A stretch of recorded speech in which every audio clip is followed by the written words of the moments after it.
As pointed out in my video about a possible King in Black movie that I do not want, just because something has an expensive cosmic setting doesn't mean it can't have a grounded and personal story. All that matters is having relatable writing, which might be the takeaway for this whole video, one that I guess I could have buried the lead on, but I've seen a lot of discourse about getting a grounded Spider-Man movie or how grounded Born Again is. And I want to take a step back to ask, in the context of an MCU superhero with some short DC inclusions, what does grounded and street level even mean? Welcome to Sandwich Reviews. I'm the Talking Sentient Sandwich, your nihilistic optimist, and I think that both are very loosely defined terms that can mean any number of things. And before describing what each is, it's important to know when to separate the two terms for the times that they aren't synonymous. They can be, and usually are, especially in the terms I'm using them for, but not always. In recent years, both have become buzzwords to be thrown around, and each time they are shouted from one side of the internet to the other, that only diminishes their true meaning.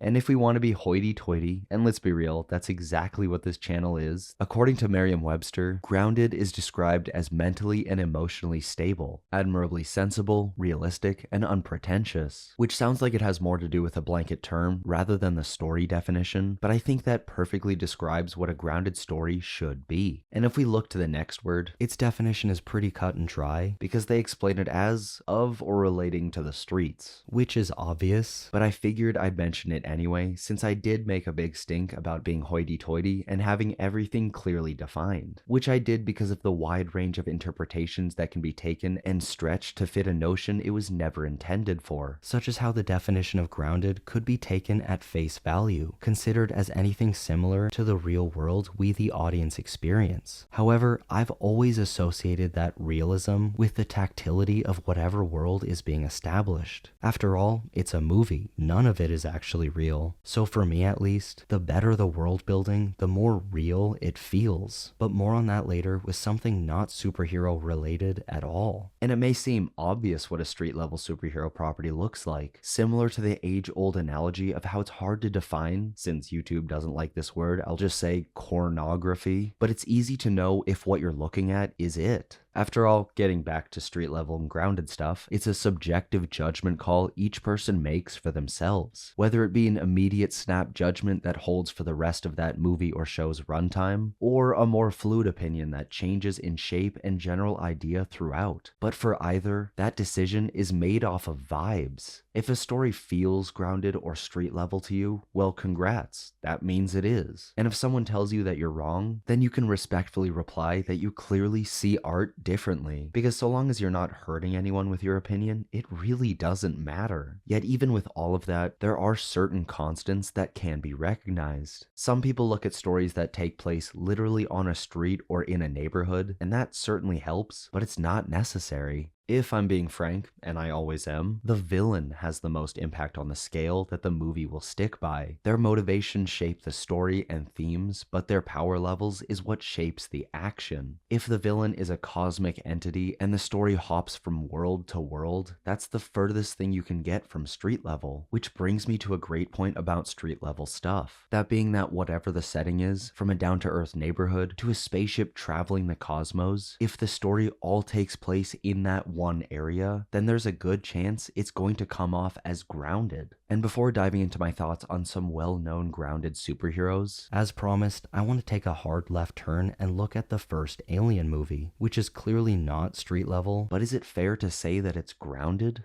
Not in the sense of space travel that is possible now, especially not 50 years ago. Instead, the groundedness undeniably felt from minute one is given life from set design and distinct filmmaking choices, all of which was created with a lived-in and functional end goal in mind, making it so that the foreign chaos of buttons, dials, and tubes that made up the Nostromo weren't necessarily welcoming to the audience's eyes, with many sections being designed specifically to look like a xenomorph. But those production choices still work into a bigger picture that fit and felt, for the world set up inside the story, real. And by not leaving that one ship, the audience was able to get to know every member of the crew more intimately, understanding their hierarchy and eventually growing to care for the community we were we're watching, which is the ultimate objective of any narrative. So the story could literally be set anywhere, but having some sort of neighborhood or community dynamic is quite possibly one of the most important things to keep in mind when talking about a grounded or street level story. Although if you noticed, I did say one of, because there's plenty more to consider, because divorced from the production design and setting, which as we have covered is by definition what street level actually refers to. But if we look at the narrative, there's one last aspect that can make a story grounded, that being a focus on internal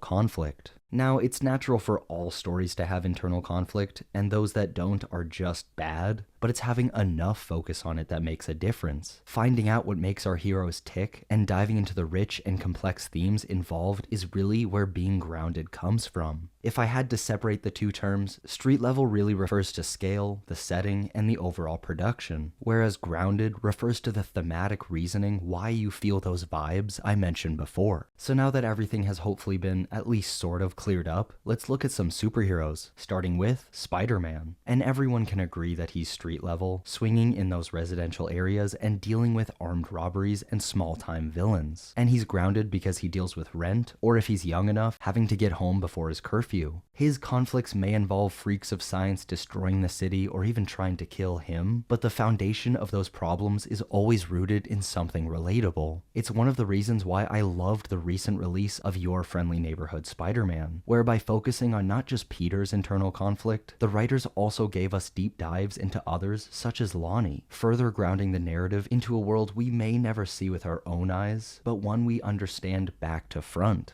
And another thing that immediately makes Spider-Man more relatable, and one that the movies have never really done a good job at depicting, at least on a large scale, is New York and the general public hating him. And I bring this up for Spider-Man specifically because this is usually the case for him, but this is also true for just about any hero. You want a quick way to make an audience root for someone? Make literally everyone else in the narrative hate their guts for unfair reasons. And I mention all of this for Spider-Man because I hope beyond belief that Spider-Man 4 is street level and grounded, and this movie has been reported as anything and everything under the sun, so I won't comment too much on what I think the narrative will be, but I will say, as proven by everything previously talked about, that story could be multiversal and the most expensive movie Marvel has made. Yet so long as enough screen time and emotional weight is given to Peter's internal conflict, I'll be happy. Though with the masterful setup given at the end of No Way Home, I can't help but be disappointed with anything that isn't a smaller scale emotional journey. But we all knew Disney would never go for that, especially not Sony. Not with their prized golden egg layer. Not that Marvel doesn't have any other characters that brings butts to seats, because one other that most certainly is street level and whose popularity has been growing exponentially recently is Daredevil. Aside from Spider-Man, Daredevil is Marvel's street level guy. He's got powers and is more acrobatic than most, but he can only punch someone as hard as a normal dude. That is, unless he's Ben Affleck, who I think was given slight super strength.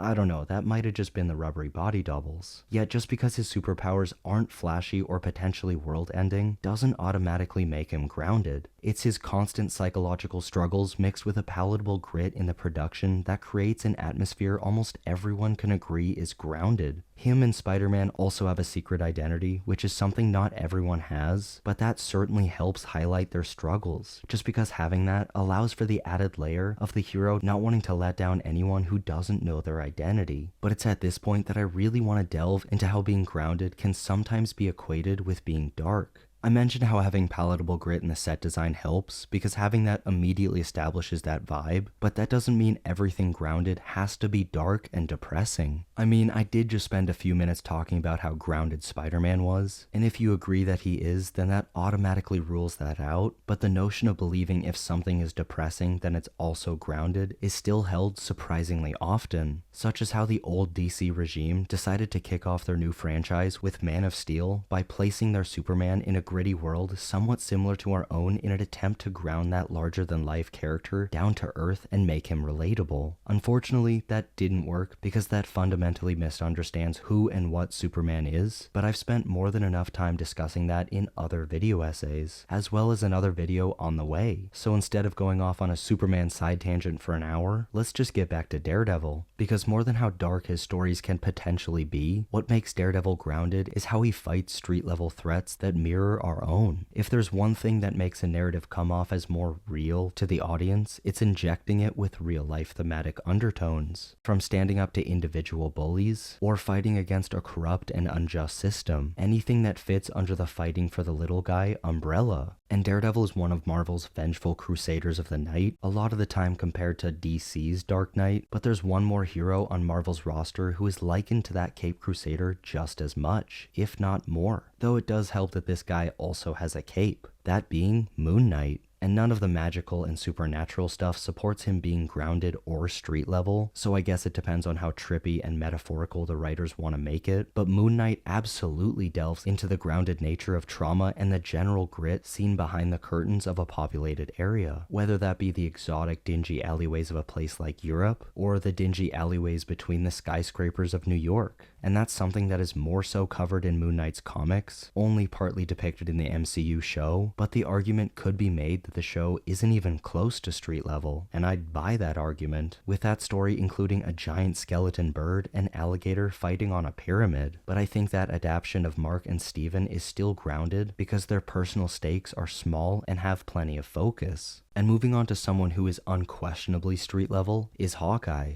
Either of them. The one thing that might make them lean towards not being grounded is the sheer amount of trick Arrow's seen. And it sounds like I'm saying they shouldn't have been there, but I love them and I would have rioted if they didn't make their way in. But just about everything else with the MCU's Hawkeye, especially after being fleshed out in the show, enforces the idea that they're grounded and street level. From having a community we get to know, though we do get to know them better in the comic, to needing to go to a pharmacy for bandages after a fight. Everything comes together to create something just on the cusp of grounded, and what takes Hawkeye over the edge and cements the hero as fully grounded, as per usual, is a focus on internal conflict. Now, I may think the show itself could have easily gone much harder in this aspect, something I will yet again be discussing in a future video essay, but to quickly talk about that, since I did bring it up, the emotional high of episode 3, featuring an incredible action-filled one-take drive through the streets and a heart-wrenching phone call that follows, is never really matched afterward. I still think that high is really high, but I do wish that peak was met at least one more time. But again, that conversation is for another day, so let's just move on to Shang-Chi, whose movie counterpart doesn't really work in the street level side, yet could easily slot his way in. Though that movie character does have the 10 rings, something that does boost him slightly above being grounded and street level, and maybe it's just because I'm desperate to see him again, but I say why not put him in? I mean, he lives across the country in San Francisco, and would require a lot of contrived writing to bring him on board, but I still think it could work. Although, there's no way he's actually going to be a part of the catalog of street level heroes in the MCU, and I'll just have to wait for Avengers and a sequel to see him again. But some more people I know for a fact will make their way into the street level roster are Netflix's Defenders team, which I feel like I should clarify is nothing like the comic team, but that's also not important. Those members include Jessica Jones, who isn't really a superhero until she gets her butt into gear at the last possible second, Luke Cage, and Iron Fist. In fact, while you're at it, Misty Knight and Colleen Wing might as well be added too. Give them costumes and make them full-on vigilantes. And while I'm at it, I should probably also mention Echo, who sadly isn't notable enough to spend more than 15 seconds on, with the lukewarm reception her show received, even by my usual optimistic self. But so long as her weird TV superpowers are gotten rid of, I'd absolutely like to see her on the street level roster as well. A roster that I'm listing off for the simple purpose of leading to the MCU Devil's Reign storyline, which I considered as a possible storyline for Born Again Season 2, or even a street level event movie, but just judging off of where Season 1 seems to be going, and some set leaks, Devil's Reign looks to be exactly where the street level side of the MCU is going, which, if you aren't aware, is a comic event that features Mayor Fisk outlawing superheroes in New York and sending villain task forces to round them up. And the MCU adaptation doesn't have to be exactly that, though I wouldn't mind just seeing that exact scenario playing out, maybe just without the Fantastic Four. But so long as it's pretty much the street level Avengers Endgame, as in organically bringing in everyone the story possibly can, then I'm not just satisfied, but I'm dying to see it. And I know what you're thinking, all of those heroes and villains brought in might muddy that grounded and tactile vibe Born Again has thus far maintained, and to that I say, yeah,